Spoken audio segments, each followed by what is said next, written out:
Oh, I have to put my headphones in. Shit. Hold on. Sorry, I fucked up. Oh, shit.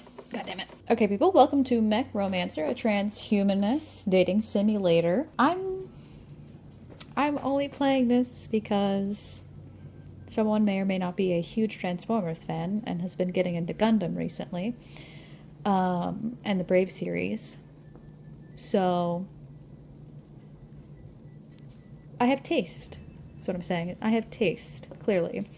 I'm going to go ahead and hit new game. I have it on full screen. I don't know if there's like settings where I can fix this big black bar on the side. I don't know.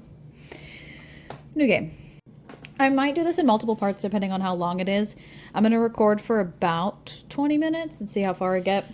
You see a figure, a beautiful figure. Their clothes flow in the wind just as the ripe amber grass blows. No matter how close you get, they grow further away.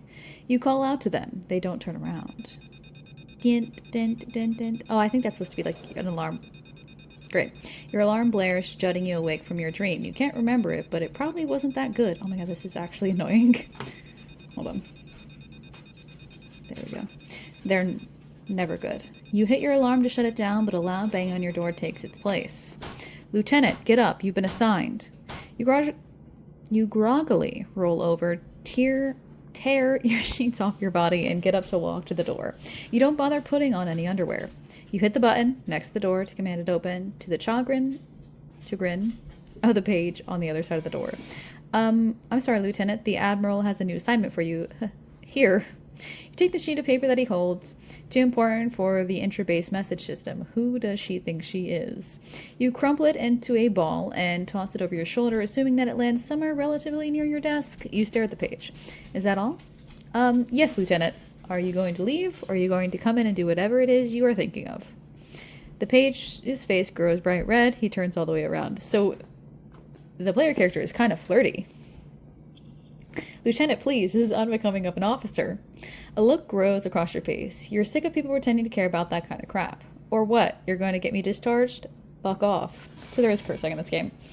With another button press, the door slides closed again. You could swear you almost saw the page look at your nude body again, but you'd honestly prefer that. He didn't. It's too early for this crap.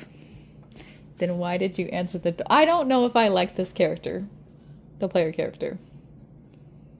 Okay?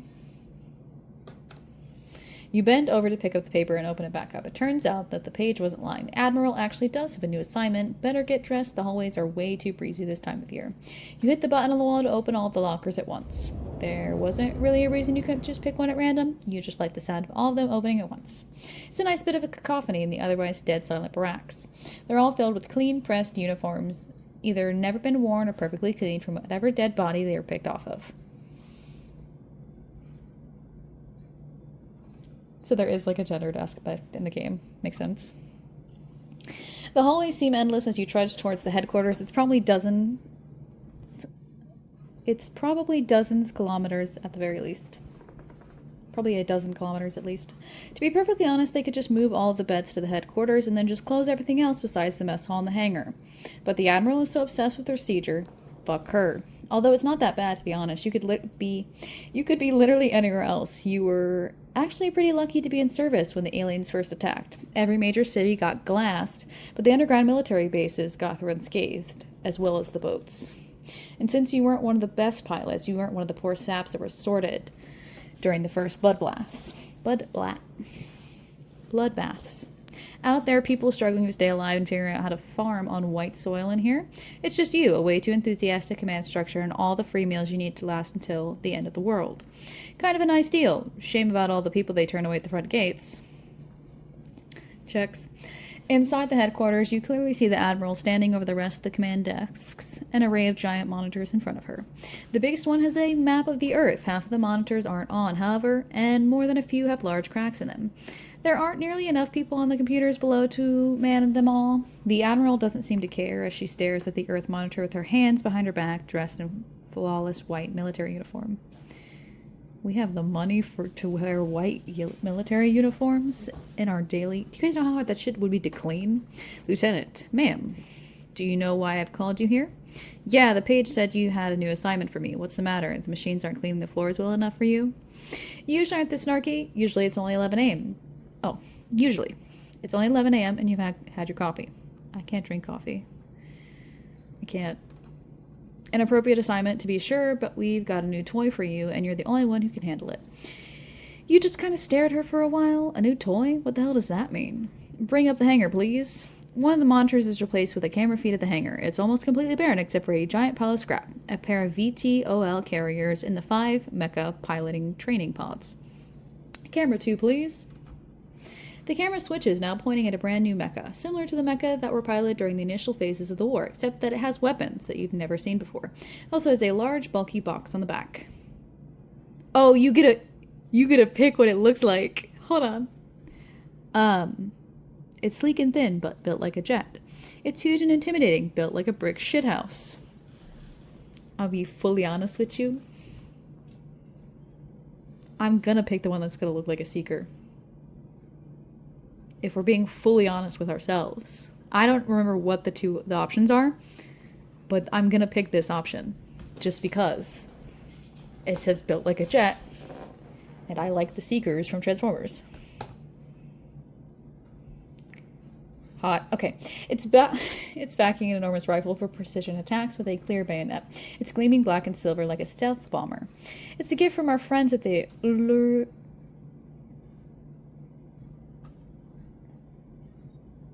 Sometimes I think people pick things just to spite me. I know that's not true, but I'm not going to be able to say that out loud. Okay? Uluru. Maybe? I'm not going to be able to say it competently and quickly enough. It's a gift from our friends at the blank base in the oceanic regions. Believe it or not, Lieutenant, not all of us have given up. You cross your arms as you hear the Admiral speak. Oh boy, a fancy new coffin for little old me. Have those Aussies figured out how to make a metal that can withstand the heat of nuclear fusion? Almost. They figured a way that will make it so even the most shiftless pilots can dodge every shot. The display flickers back to Earth. The head mechanic will explain it to you. Take this message. All of the pages are busy. You take the note, neatly wrapped in a letter envelope with a wax seal. Unnecessarily fancy, but it still kind of bugs you that it's so much fancier than the note you were delivered. And also, who the fuck has time to do wax seals? We're in like a post-apocalyptic alien invasion, and y'all are melting wax? Oh, and Lieutenant, please keep it in your pants. I know you have a bit of a history with our head mechanic, but I assure you this is more important. I'm gonna keep it in my pants, okay? But just till I'm alone with the mecha. Your face contorts into a small, shitty grin. I'll do my best, Admiral. The Admiral's face doesn't move an inch. I'm not here to romance human beings. I'm here to romance a mecha, as is stated in the title. Another few kilometers of walking. You're pretty surprised that blank is still going strong. Where do they even get the resources? That ugly mountain's got to be completely hollow by now. Or maybe they had the guts to start expanding once the alien ships stopped dropping reinforcements. They haven't left orbit for over here. It sure would suck for them if they showed up just to mess up their minds. You finally reach the hangar and see two of the mechanics studying a panel near the new mecha's feet. A man and a woman. Oh... Is this determining what gender you're sexually attracted to? Or maybe you're just being an asshole to your ex. I'm gonna hand him the letter. Hey, Alex. Lieutenant. Oh, that's your mood today? That's cool. Alex stares open the letter while giving you a dirty look. A quick once-over of the letter before he glances back up at you, back down the letter, and lets out a short cough. He's got a rat tail. And I can't tell if it's because his body's in shadow or not. If he's missing a hand right here. If you say so, boss. Alex shakes his head and pockets the letter. He then turns to the skeleton crew of other mechanics and takes a commanding voice. Alright guys, you know those big wires we've been sitting on? Time to pop them open. The other mechanics begin to scramble, finding every input device they can find and type furiously. A deafening, loud rumble fills the empty hangar as a large square of the floor behind the mecha opens up. Oh, there's noises. Giant wire plugs rise up, turn on a mechanical swivel, and attach themselves to the back of the mecha. The lights begin to dim before turning back up to full. A square of lights shine on the head of the mecha. And there it is. And there's what exactly? Alex reaches around, the arm resting on your shoulders. Hopefully the only one here who can stand to be around your rotten ass. Iconic. You climb into the cockpit as Alex shows you the bells and whistles. There are significantly more monitors and controls than you were suspecting, but more than a mecha of this design needs. This isn't standard, that's not standard either. I don't even know what that is. What's the deal here? Doc Spur's notes said that he got the vocals finished before he ate it. Hold on a bit. So he died? Alex leans forward and hits one of the extraneous buttons on one of the joysticks. Hello, can you hear me? A series of red lights aligned in a rectangle at the top of the main monitor's HUD begin to flash in sequence before a series of beeps sound in sequence. The lights begin to signal the volume of the beeps, or maybe not. Spur gave it a special learning AI, so we might have to teach it English. Hello? You spin your head around behind you wondering who just said that. Nobody else was in the cockpit with you and Alex. It sounded like it was kind of high-pitched, almost like a child, but with a breathy tone to every word. Why does it... I am the Judicious Empathy Emulation Technology System developed in collaboration with Uluru Base and the USS Marathon's second late Dr. Spur. Oh, God. It is a pleasure to make your acquaintance. You pull your body and arms backwards as you realize that the voice is coming from inside of the mecha, from speakers not connected to the usual helmet earpieces. Right, like they just said, this is Jeet. Spur on the Marathon 2 developed them before he had his heart attack last month, so it's unfinished. But he somehow gave it the capacity to learn. So with maybe a week or so's worth of training, we can get it airborne. I can't. Literally, I was having such an easy time talking yesterday I was recording, but today, screwed. Okay, I got it. I'm the only pilot alive who's worth a damn enough to teach this thing, right? So I can teach this thing how to fly for a week, and then I can just leave it alone while it saves the world. Alex gives you a look. God, you've got a huge ego. We're not that hard up for pilots yet. Jeet is special. It's not designed to be a pilot. It's designed to be a partner. Then give it to a page. They need partners more than I do. Alex gives you another look. Dirtier this time. Could you not be so dense? Just this one time. Trust me, nobody needs a partner more than you. You know, a partner. You suddenly realize what Alex means. It's a little bit insulting. I was able to read it what it says. Essentially, the main character was talking about how he's made Alex orgasm many a time. Alex reaches past you and slams the same button as before,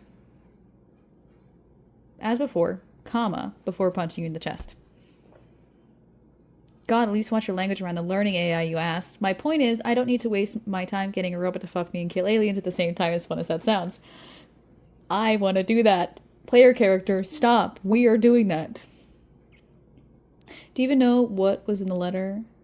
In that letter the Admiral gave me? This is it. This is your only chance. In case you haven't noticed, this is literally the only mecha we have, and if you won't pilot it, you're completely useless to us.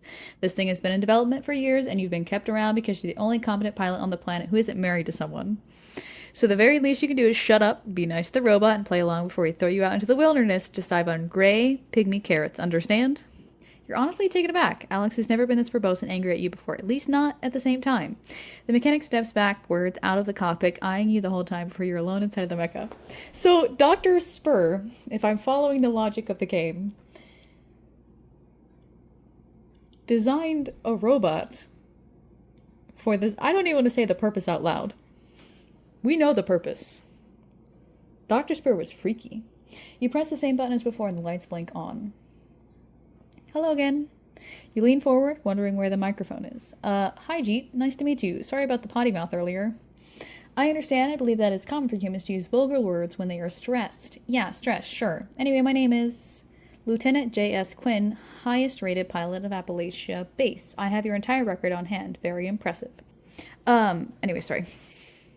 It's definitely not you. Some wires apparently got crossed since Quinn willingly left with Buchanan to suck pygmy carrots out in the wilderness for some godforsaken reason.